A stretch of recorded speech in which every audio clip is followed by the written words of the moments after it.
সবসময় তাই পানি, পানিটা খুব খারাপ, অনেক কষ্ট হয়। বাসায় যে চুলকুনি এটা ওই মানে এটি সবসময় তাই, সবসময় মানে কয়দিন না, সবসময় তাই পানি জমা। মানে বৃষ্টি হলে মানে অল্প বৃষ্টি হলে এই দিক দিয়ে পানি থেকে আমরা অনেক কষ্ট হয়। মানে বাইরে সাইডে তো দোন করি না, অনেক বৃষ্টি সারাক্ষণই পানি, আর নিচেও পানি তাই অনেক চলাচল কষ্ট হয় আর কি। দুর্ঘটনা মানে এই যে রাস্তায় রিক্সা টিক্সা যায়, যানজট লেগে থাকে আর কি, এটাই সমস্যা।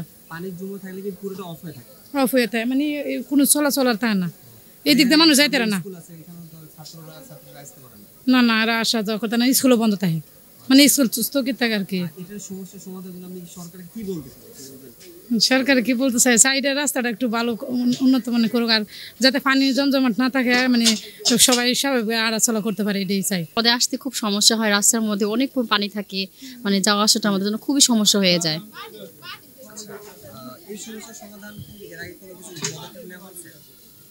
না, আমরা তো দেখিনি এবার, না।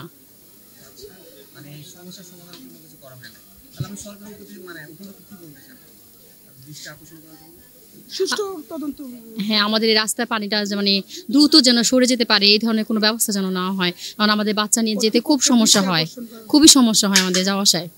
আর তাছাড়া পানিটা খুব খারাপ, আমাদের বাচ্চা দেখা যায় বিভিন্ন ধরনের প্রবলেম হয় পানিতে, যখন পাড়ায় যায় তখন ওদের দেখা যায় বাসায় যায় চুলকুনি, বিভিন্ন ধরনের প্রবলেম সমস্যা হয়।